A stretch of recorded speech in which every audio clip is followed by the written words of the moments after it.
Thanks for being here. Subscribe to Cheating Stories Best, so you don't miss new stories.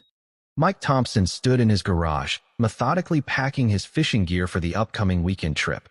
At 38 years old, he still carried the enthusiasm of a young boy when it came to these annual getaways with his high school friends. 15 years of working as a postal employee had instilled in him a deep appreciation for order, and it showed in the meticulous way he arranged his tackle box. He hummed contentedly to himself as he picked up his favorite fishing rod, a gleaming beauty Rachel had given him for their anniversary 3 years ago. The weight of it in his hands brought an easy smile to his face. These were the moments he cherished most, surrounded by the familiar scent of motor oil and freshly cut grass. It was here, in his garage, that Mike felt truly at peace. The garage door was slightly ajar, allowing a warm breeze to drift in. Unbeknownst to Mike, it also created an unintended audio channel to the kitchen. As he reached for his cooler, a voice floated through the air, Rachel's voice, clear and unguarded. "He's gone for the weekend. You can come over for a wild night." Mike's hand froze on the cooler's handle. The words hung in the air, as solid and undeniable as the fishing lures scattered across his workbench. For a moment, he told himself he must have misheard. Rachel, his wife of 12 years, could not have possibly said that. But as the weight of her words sank in, his mind began to race, connecting dots he had subconsciously noticed but brushed aside over the past few months. The new clothes, the late nights at work, her sudden interest in going to the gym. Each memory now twisted into something far more sinister. Mike forced himself to take a deep breath. His hand trembled slightly as he continued packing, each movement now a deliberate effort to appear normal. The fishing trip, once the highlight of his week, suddenly felt distant and unimportant. With the car fully loaded, Mike braced himself and walked into the house. Rachel stood in the kitchen, her phone nowhere in sight, looking for all the world like the devoted wife he had always believed her to be. "All packed, honey?" she asked with a cheerful smile. Mike nodded, masking his emotions with a practiced smile of his own. "Yes, just about. I just need to grab my toiletries." He leaned in to kiss her goodbye. As their lips met, the once comforting scent of her perfume now felt suffocating, almost grotesque. He pulled away with forced calm. "Have a great time," Rachel said warmly, squeezing his arm. "I will miss you." "I will miss you too," Mike replied, though the words tasted hollow. As he drove away, he watched her in the rearview mirror. Rachel stood on the porch, waving, the perfect image of a loving wife. But just before he turned the corner, he saw her reach for her phone again, no doubt to resume the conversation he had interrupted. Mike's mind was a storm of emotions. His knuckles whitened on the steering wheel. Rather than heading to the lake where his friends were waiting, he veered toward a quiet, hidden spot with a clear view of his home. He parked the car and leaned back in his seat, heart pounding in his chest. What was he doing? Part of him wanted to confront her immediately, to demand answers. Another part clung desperately to the hope that there might still be an innocent explanation. But the cold, logical side of his mind, the one honed by years of careful observation and order, knew better. So Mike waited. His fishing gear sat untouched in the back of the car as he fixed his eyes on the house he had called home for more than a decade, the house where, at that very moment, his wife was preparing to betray him. As dusk settled over the neighborhood, long shadows stretched across manicured lawns and nearly identical houses. Mike remained seated in his car, his body stiff from hours of stillness, his thoughts a whirlwind of pain and disbelief. He sent a message to his friends, claiming a family emergency. They were disappointed, but understanding. If only they knew the truth. At 8:43 p.m., a red sports car turned onto the street. Mike's stomach churned as he recognized it. Steve's car. Steve, Rachel's coworker of 2 years. Steve, who had come to their barbecues. Steve, who had complimented Mike on his grilling skills. Steve, who now walked confidently up the front steps of Mike's home to sleep with his wife. With trembling hands, Mike pulled out his phone and began recording. The porch light illuminated Steve's face clearly as Rachel opened the door. They exchanged a brief hug before stepping inside together. Mike zoomed in, capturing every detail. His stomach turned, but he kept filming. At 9:15 p.m., the living room lights dimmed. Mike pictured them on the couch he and Rachel had picked out together, laughing over a shared glass of wine. At 9:30 p.m., the bedroom light flicked on. His chest tightened. That was their bedroom. The place filled with 1,000 memories, late-night conversations, laughter, love. Now, it had become the scene of betrayal. Throughout the night, the bathroom light flicked on and off. Each flicker felt like a stab to the heart. Mike stayed in his car, enduring wave after wave of nausea and the unbearable urge to storm inside. At 11:52 p.m., movement in the backyard caught his attention. His breath caught as he saw Rachel and Steve heading to the hot tub, the one Mike had installed as a surprise for their 10th anniversary. He steadied his phone and continued filming, documenting every damning moment. As the hours dragged on, Mike battled exhaustion and heartache. Part of him wished he could close his eyes and pretend none of it was real. But he knew how important it was to have this evidence, a defense against the lies that would surely follow. Eventually, despite his determination, Mike dozed off. At 5:17 a.m., he woke with a jolt, momentarily disoriented. Then he saw Steve slipping out of the house. Reality returned with full force. Mike raised his phone again, filming Steve's silent walk of shame to his red sports car. As the sun began to rise, painting the sky with soft pinks and oranges, Mike sat alone in his car, feeling utterly hollow. The night had left him emotionally and physically drained. But as light crept over the horizon, a new feeling began to stir in him. Not just sadness, not just betrayal. It was determination. Determination to protect himself, to seek justice, to regain control of a life that had been ripped from him without warning. With a steady breath, Mike started his car. The road ahead was long, both literally and figuratively. But for now, he had a fishing trip to fake and evidence to secure. By Sunday evening, Mike pulled back into his driveway. His fishing gear remained untouched. His thoughts were tangled in a web of pain and resolve. As he cut the engine, Rachel stepped onto the porch, a smile on her face. That once comforting scent now seemed grotesque. "Mike, hey, honey," Rachel called, walking over to greet him with a warm hug. "How was the trip?" As her arms wrapped around him, Mike caught a faint trace of unfamiliar cologne clinging to her skin. His stomach twisted, but he managed to return the embrace, forcing a weary smile. "It was good," he lied, the words bitter on his tongue. "Caught a few nice ones." "And you?" he asked, masking the storm inside him. "Did you have a quiet weekend?" Rachel nodded, casually tucking a strand of hair behind her ear, a gesture Mike now recognized as her tell when she was being dishonest. "Oh, just caught up on some reading, did a bit of cleaning. Nothing too exciting." Mike listened as she spun her fabricated tale, each word adding fuel to the fire smoldering within him. He nodded in the right places, asked a few simple questions, and all the while mentally cataloged the inconsistencies. There was a wine glass in the sink, although Rachel claimed she had not had a drink. The hot tub cover was askew, even though she insisted she had not used it. That night, as they lay in bed, Mike stared at the ceiling, unable to sleep. The weight of her betrayal pressed down on him, made all the more unbearable by the peaceful sound of her breathing beside him. In the soft glow of the alarm clock, Mike began to plan. He started keeping a mental log of Rachel's activities, noting times, dates, and coincidences with Steve's known schedule. Tomorrow, he would begin documenting everything. He needed evidence, cold, irrefutable facts that could not be twisted or denied. Over the following week, Mike committed himself fully to his quiet mission, channeling the same meticulous precision that had made him a model employee for over a decade. He volunteered for overtime at the post office, telling Rachel it was for a special surprise. Her eyes had lit up, and Mike had to fight down a wave of bitterness. If only she knew. Each extra hour worked contributed to a secret savings account he had opened at a separate bank. He knew he would need financial stability for what was coming. He refused to let Rachel's betrayal leave him emotionally and financially devastated. At home, Mike became more attentive to their teenage daughter, Emma. He noticed the confusion in her eyes each time Rachel failed to show up for her soccer games, and the quiet hurt when her mother brushed her off with yet another excuse. Mike's heart ached for Emma, caught unknowingly in the middle of a war she had not started. He began helping her with homework, listening to her stories from school, and making sure they shared dinner on the nights Rachel was working late. These moments became a refuge for Mike, a reminder of what still mattered. Amidst the unraveling fabric of his marriage, he was strengthening the bond with his daughter, building something real and resilient.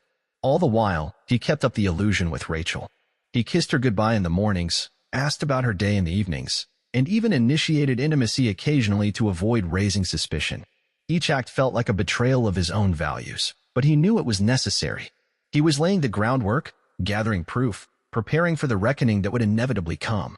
In moments of solitude, when the truth threatened to crush him, Mike reminded himself why he was doing this. It was not just about revenge. It was about Emma, about protecting her, about securing their future and standing up for the truth. He gathered credit card statements revealing Rachel's unusual purchases, lingerie he had never seen, dinners at restaurants she never mentioned. He created a secure email account to communicate discreetly with a divorce attorney, laying out his situation with clinical clarity. Mike spent long nights studying Pennsylvania divorce laws, learning how infidelity could influence settlements and custody. He would be ready emotionally, legally, and financially. As the days turned into weeks, Mike's quiet operation grew more sophisticated. He was no longer simply Mike Thompson, the dependable husband and father. He was becoming something else, a quiet force of justice. A storm gathering silently. To the outside world, he remained the same steady presence. But inside, a different man was forming, calm, calculated, and resolute. Within a month, he had turned into a silent investigator in his own home. Rachel's patterns became clear. Late nights on Tuesdays and Thursdays, girls' nights that coincided perfectly with the night Steve's wife, Sarah, had her book club. Mike's hands trembled slightly as he installed a hidden camera in their living room. It was disguised as a sleek digital photo frame, a gift for Rachel to display family memories. She had no idea it was also capturing her betrayal in crisp high definition. The first time Mike reviewed the footage and saw Rachel and Steve together on the couch he and Rachel had chosen together, he nearly vomited. They laughed, flirted, and shared wine from the crystal glasses gifted to them on their wedding day. Each clip was another nail in the coffin of his marriage.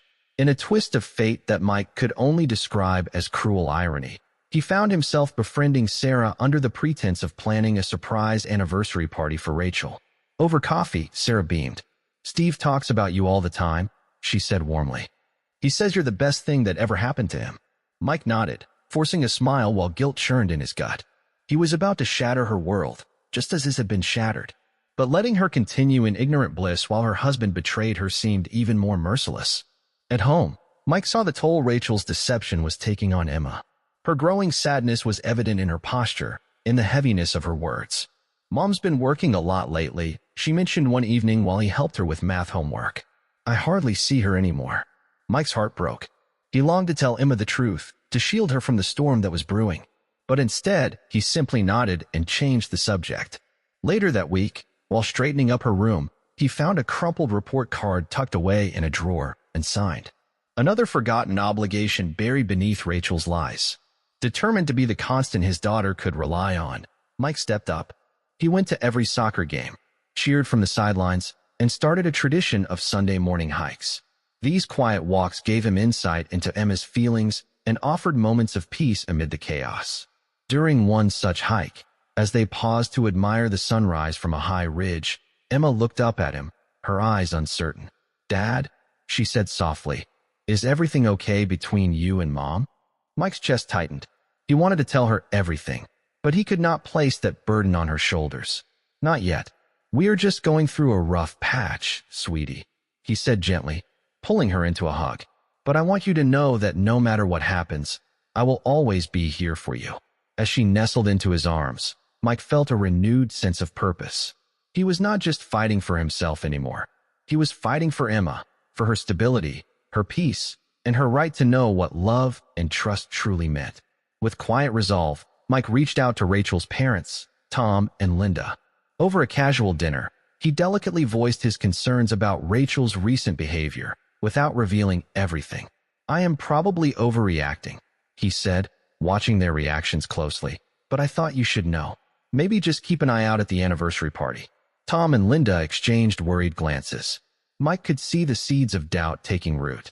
He asked them not to confront Rachel, but rather to observe for themselves. They agreed, their concern clear in their furrowed brows and subdued voices. As the weeks passed, Mike continued his quiet crusade, consulting with his lawyer and preparing for the moment when the truth would no longer be hidden, when Rachel would have to face the consequences of the choices she believed no one had noticed. Mike had spent the past month preparing for every possibility, and custody was no exception. He learned that Pennsylvania typically favored shared custody arrangements, but his attorney reassured him, The meticulous records he had kept of Rachel's behavior, combined with his deep involvement in Emma's life, would weigh heavily in his favor. Determined to strengthen his position, Mike began subtly documenting his role as a father.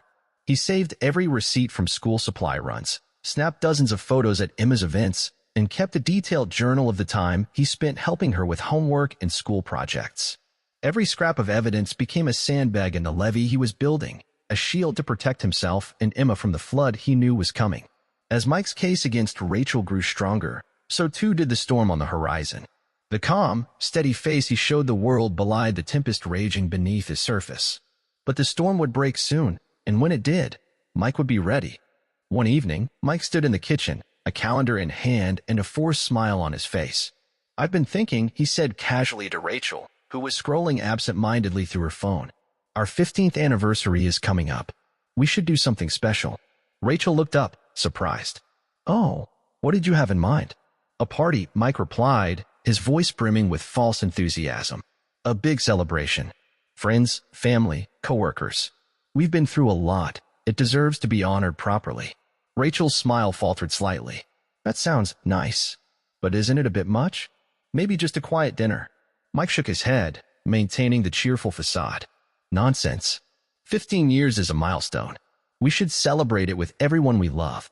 Reluctantly, Rachel agreed, her discomfort visible in the tension of her shoulders and the evasiveness in her gaze. It only strengthened Mike's resolve.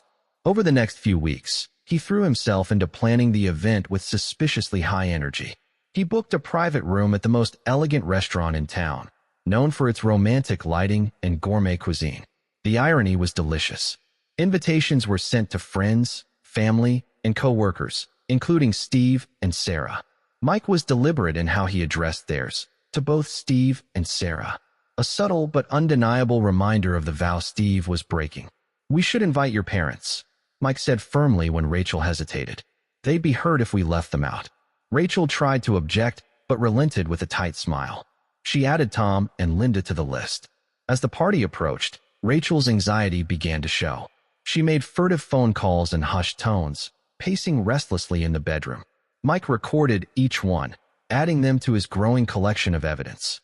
"Maybe we should scale things back," Rachel suggested one night, nervously twisting the hem of her blouse. "It just feels like a lot." Mike reached across the table and gently took her hand, ignoring the revulsion crawling beneath his skin. "You deserve to be celebrated properly," he said softly, yet firmly. The week before the event, Mike launched the next phase of his plan. Using a secure, anonymous email account, he sent a carefully worded message to Rachel and Steve's human resources department. It hinted at an inappropriate workplace relationship and suggested reviewing internal communications and security footage. He knew exactly what that would trigger. The whisper campaign would begin, and their lie would soon collapse under its own weight. 2 days before the party, Mike overheard Rachel arguing with Steve behind the closed study door. He pressed his ear close, his heart hammering. "We need to cool things off," Rachel hissed, her voice tight with fear. "People are starting to notice. The party this weekend, it's too risky." Steve's voice was muffled, but Mike could hear the irritation. "You're overreacting," he snapped. "No one suspects anything. We just need to act normal." Mike slipped away with a grim smile. The cracks were showing. The night before the party, he finalized every detail of his presentation. The slideshow was a work of art, seemingly innocent, filled with joyful images of their marriage. But buried deep within it was a devastating twist, ready to be revealed at the push of a button. While Rachel slept peacefully beside him, Mike placed evidence into sealed envelopes, each addressed to a key person: Rachel's parents, Sarah, close friends, and colleagues. Tomorrow, the truth would be unleashed, and Mike would be the one holding the hammer. The private room at Le Chateau glowed with warm light and polished elegance. Laughter echoed, champagne glasses clinked, and the atmosphere was celebratory. To the untrained eye, it was a picture-perfect anniversary party. Rachel's parents, Tom and Linda, stood near the bar. Their eyes rarely left Rachel. "She seems off, doesn't she?" Linda murmured, watching her daughter's forced laughter and stiff posture. Tom nodded, his brow furrowed. Mike was right to be concerned. Something is not right. Across the room, Steve and Sarah entered. Mike saw Steve flinch as his gaze swept the room, deliberately avoiding Rachel. Sarah, unaware of the undercurrents, beamed as she handed Mike a wrapped gift. 15 years, she said warmly. You and Rachel are such an inspiration. Mike accepted it with a gracious smile, pushing down the ache in his chest. Soon, Sarah's world would collapse. But better pain than a lie. As the evening unfolded, Mike played the perfect host. He laughed, chatted, and charmed, all while watching the slow tightening of his trap. He overheard whispers from Rachel's co-workers about recent HR investigations. The net was closing. Then, halfway through dinner, Mike stood. He gently tapped his glass with a spoon. The room quieted. All eyes turned to him. Rachel looked up, her smile nervous, her fingers tightening around her napkin. Friends, family, Mike began, his voice steady despite the adrenaline. Thank you for being here to celebrate 15 years of marriage with Rachel and me. He clicked a button on the remote. A large screen lit up behind him, displaying a slideshow of happy memories, their wedding, beach vacations, the day Emma was born. When I met Rachel, he continued, his voice warm and reflective, I believed I was the luckiest man alive. And for many years, I truly was. Rachel's eyes brimmed with tears. Mike almost admired her performance. But life, he said, his tone shifting ever so slightly, has a way of surprising you. Sometimes those surprises are beautiful, and sometimes, he clicked again. The screen changed. Gone were the happy photos. In their place, surveillance footage, screenshots of messages, intimate photos, videos. Gasps filled the room. Shock fell like a curtain. Rachel sat frozen, color draining from her face. Steve bolted upright. But before he could move, Sarah stepped into his path, eyes wide with betrayal. How could you? She shouted, her voice raw and shaking. Tom and Linda stood, horrified, as Mike continued narrating the timeline of betrayal. He played audio recordings, displayed call logs. The last slide appeared, divorce papers, already signed. The room erupted. Rachel's sobs echoed over the stunned silence. Friends murmured angrily. Co-workers grabbed their phones, already calling HR. Mike raised his hand. The room quieted once more. I am sorry, he said, his voice breaking with genuine emotion. To Sarah, to Tom and Linda, I am sorry you had to find out like this, but I could not allow the lie to continue. He inhaled deeply. I will be taking time off from work to focus on my daughter, Emma. I asked for privacy and understanding.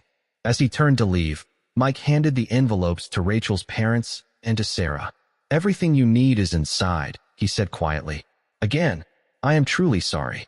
The last thing Mike saw as he walked into the cool night air was Rachel collapsing into a chair, her world unraveling around her. He felt a flicker of pity, quickly swallowed by a deeper sense of justice. The truth was out. The storm had broken. Whatever came next, Mike was ready.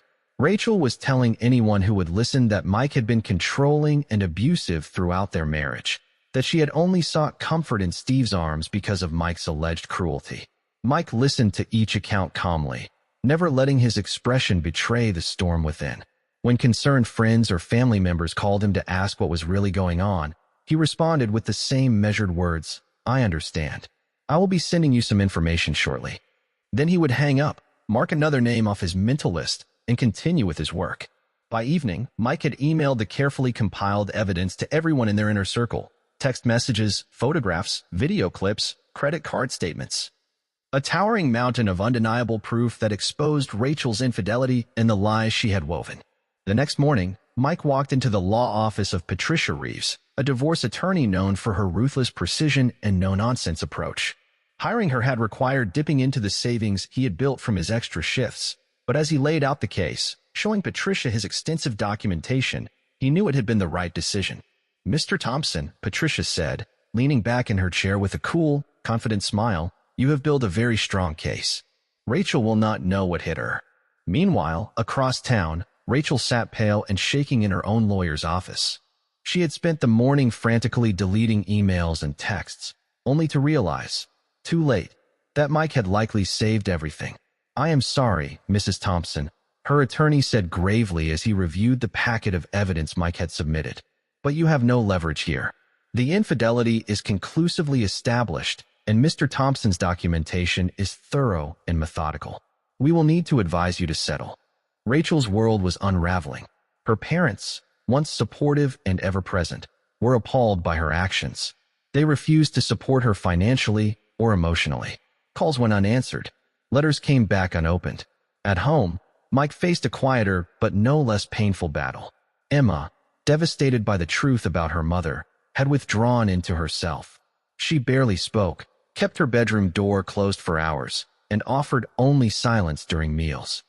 Mike focused on routine, leaving her meals outside the door, keeping her favorite snacks stocked, and continuing to drive her to school without pressing her to talk. He knew Emma needed time, but she also needed help. After a week, Mike made a decision. He reached out to Dr. Salmonda Carter, a therapist who specialized in adolescent trauma. Emma's hurting, Mike explained during their first consultation. As much as I want to fix this, I know I can't. She needs someone who knows how to reach her. Dr. Carter nodded with understanding. You are doing the right thing, Mr. Thompson. Therapy is a crucial step in helping her process this trauma. With Dr. Carter's gentle guidance, Emma began to open up. She started joining Mike for meals again.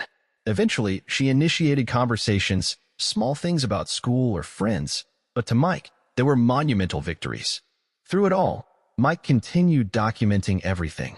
Time spent with Emma, school involvement, financial records, and any attempts Rachel made to contact or manipulate their daughter. When divorce proceedings began in earnest, Patricia Rees presented a clear and compelling case. Your Honor, she said, her voice unwavering, Mr. Thompson has been the stable, consistent presence in Emma's life. While Mrs. Thompson was engaged in her affair, he was attending parent-teacher conferences, helping with schoolwork, and providing the emotional support Emma desperately needed. It is in Emma's best interest to remain primarily in her father's care. Mike sat quietly as Patricia laid out the facts, the truth, and felt a mix of sorrow and vindication. This was not the life he had imagined when he stood at the altar 15 years ago, but he was ready to protect his daughter and their future at all costs. Over the following weeks, the consequences of Rachel's betrayal continued to unfold. The life she had once taken for granted, the home, the respect, the image, collapsed around her. Tom and Linda, once loving and involved, cut her off completely. Rachel's desperate calls to them went straight to voicemail. Her letters, tear-stained, apologetic, were returned unopened. One afternoon, she stood outside their door, hand trembling as she prepared to knock. She could hear movement inside, knew they were home, but no one answered. As the minutes dragged on, the reality settled in like ice in her chest. She had not only lost her husband and daughter, she had lost everything. Steve, the man for whom she had risked it all, proved as unreliable as Mike had always warned. Facing his own divorce and professional fallout, he severed all contact with Rachel. His final message was curt and merciless. This is too much. Do not contact me again. Rachel read it over and over, her tears blurring the screen. She had thrown away everything for a man who had no intention of standing by her. The workplace investigation, prompted by Mike's anonymous email, concluded swiftly. Both Rachel and Steve were fired for gross misconduct. Your behavior has brought shame to this company, the HR manager had told her coldly. Your employment is terminated, effective immediately. In their small town, the scandal spread fast. The affair, the anniversary party reveal, the firings, it became the story everyone whispered about. Rachel could not walk into a store or a cafe without feeling the sting of judgment in lingering stares and hushed conversations. She was a pariah. Financial ruin followed swiftly. With joint accounts frozen and no job to sustain her, Rachel found herself staying in a cheap motel on the edge of town. The peeling wallpaper, the stale air, it was a far cry from the warm, clean home she once took for granted. Meanwhile, Mike's stability paid off. Emma, still wounded but slowly healing, chose to live with him full-time. In one therapy session, she finally voiced what she had held in for weeks. I'm still so angry at Mom, she whispered. But Dad, he's been my rock. I don't know what I'd do without him. Dr. Carter smiled gently. It is okay to feel anger, Emma. What your mother did hurt you. But it is important that you can see the support your father has given you. That stability is everything. The court agreed. Mike was awarded primary custody, and Rachel's visitation was restricted to 2 supervised visits a month due to concerns about her mental and emotional stability. As the divorce neared finalization, Rachel made one last attempt to salvage something from the wreckage. One rainy night, she appeared on Mike's doorstep, her eyes swollen from crying. Mike, please, she begged, her voice cracking. I know I messed up, but can we try to fix this? For Emma's sake? For us? Mike stood silently in the doorway, the image of the woman he had once loved now reduced to a shadow of herself. Her pain was real, but so was the damage. "I'm sorry, Rachel," he said, his voice quiet but resolute. "But what's done is done. We cannot go back. Not after everything. What you can do is focus on rebuilding your relationship with Emma. She still needs her mother, even if things can never be the way they were." Rachel's shoulders sagged as she stepped back into the rain, the door slowly closing between them. As it latched shut, Mike felt a weight lift. He had walked through fire and emerged standing. In the quiet moments between legal motions and therapy appointments, he focused on Emma, on rebuilding their world, one piece at a time. One evening, as they sat on the porch watching the sun set over their quiet street, Mike looked over at her and said softly, "Emma, I want you to know, no matter what happens, you will never have to question how much I love you. I'll always be here." Emma reached for his hand. "I know, Dad." And for the first time in a long while, Mike felt something like peace. As they sat on the porch swing, the late afternoon sun casting a golden hue across the yard, Mike turned to his daughter. "I want you to know," he said gently, "that it's okay to still love your mom. What she did was wrong, and it's perfectly normal to feel angry about it. But she's still your mother. If you ever want to have a relationship with her, that's okay too." Emma leaned into his shoulder, drawing comfort from his steady presence. "I don't know if I can forgive her," she whispered. Mike wrapped his arm around her and held her close. "Forgiveness is a journey, sweetheart. It doesn't happen overnight. And it doesn't mean forgetting or excusing what happened. It's about finding peace for yourself." These conversations, difficult as they were, became turning points for Emma. She began to see Mike not just as her father, but as a man of integrity, someone who had faced betrayal and heartbreak with grace and resilience. As the dust settled, Mike and Emma found themselves forging a new path forward. Their bond had been tested and strengthened by the storm they had survived together. The day the divorce was finalized felt almost anticlimactic after everything they had been through.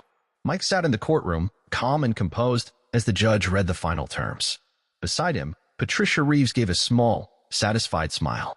"In the matter of Thompson versus Thompson," the judge announced, "this court awards primary custody of the minor child, Emma Thompson, to the father, Michael Thompson.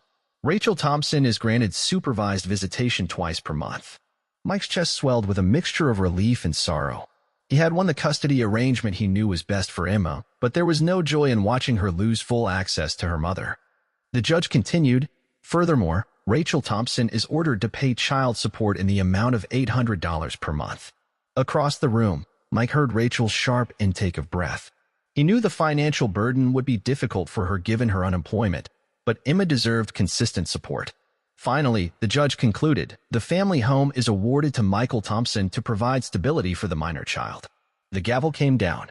The marriage was officially over. Outside the courthouse, Mike paused on the steps and took a deep breath of crisp autumn air. He had emerged victorious, but the feeling was bittersweet. The hardest part, he knew, would not be the courtroom battles. It would be rebuilding life from the rubble. In the weeks that followed, Mike focused on securing their future. He used his share of the divorce settlement wisely, starting by paying off the mortgage. Signing the final payment brought a sense of relief. This house, once filled with pain, could now be a sanctuary, theirs and theirs alone. Next, he set up a college fund for Emma. "Your future matters," he told her, showing her the account. "I want you to have every opportunity, no matter what." Emma's eyes filled with tears, and she hugged him tightly. These quiet moments of connection, born from shared pain, became treasures for Mike. The rest of the settlement went into home improvements. Together, Mike and Emma painted walls, replaced worn carpets with hardwood floors, and planted a small vegetable garden in the backyard. Each change, no matter how small, felt like reclaiming their lives, one brushstroke, one seed at a time. At work, Mike's resilience had not gone unnoticed. One afternoon, his supervisor called him in. "Thompson," he said, leaning back in his chair, "I've been impressed by how you've carried yourself. Despite everything going on in your personal life, your performance hasn't wavered. You've been one of our most dependable team members." Mike nodded, not quite sure where this was leading. "We've had a supervisory position open up," the supervisor continued. "I'd like you to consider it. It comes with a pay raise and more flexible hours. I think it could be a good fit, especially with you raising your daughter." The promotion was unexpected, but it felt earned. The flexible schedule allowed Mike to be more present in Emma's life, attending soccer games, school events, and simply being there when she needed him.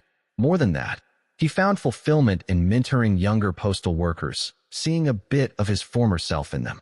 Helping them navigate their own paths brought him unexpected joy. 2 years after the divorce, Mike heard from mutual friends that Rachel had moved to another state.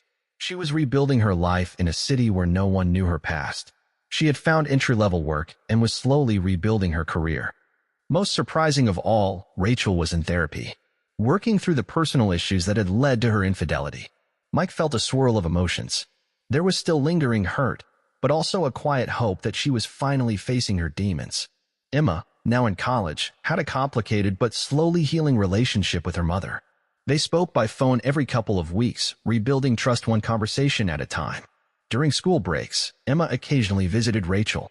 Their relationship, while no longer that of a traditional mother and daughter, was evolving into something more mature and honest. "How was your visit with your mom?" Mike would ask when she returned, his tone neutral but supportive. Emma would usually shrug, a small smile forming. "It was okay. Better than last time. We're working on it." Time passed. Seasons changed. And with each passing day, Mike reflected on how far they had come. One crisp autumn morning, as he and Emma packed the truck for a fishing trip, he felt something he hadn't experienced in a long time: peace. Not the naive, unshaken peace of his early marriage, but something deeper, hard-earned, real. He had survived betrayal, survived heartbreak, survived rebuilding his life. And through it all, he had helped his daughter grow into a woman of compassion, strength, and integrity. As they drove to the lake, the same lake Mike had been headed to the day his world first fell apart, he glanced over at Emma. She was no longer a wounded teenager, but a young woman with fire in her eyes and purpose in her heart. They arrived just as the sun peeked over the horizon, casting a golden glow across the still water. Mike showed Emma how to bait her hook, his hand steady as he guided hers. "You know," he said, casting his line, "I used to come here with my dad when I was your age. He taught me everything I know about fishing." Emma smiled, a real, unguarded smile. "And now you're teaching me. It's like a family tradition." Mike nodded, emotion tightening in his throat. "Yeah, a new tradition for our new life." They sat in silence, lines cast into the lake, the quiet lapping of the water soothing their souls. Mike looked at his daughter, this incredible, resilient young woman, and felt a deep, enduring gratitude. They had been through hell, but they had emerged not untouched, but stronger, wiser. And in that moment, with the sun rising and the peace of the lake surrounding them, Mike Thompson finally felt whole. The silent storm had passed, and in its wake, a new day had begun.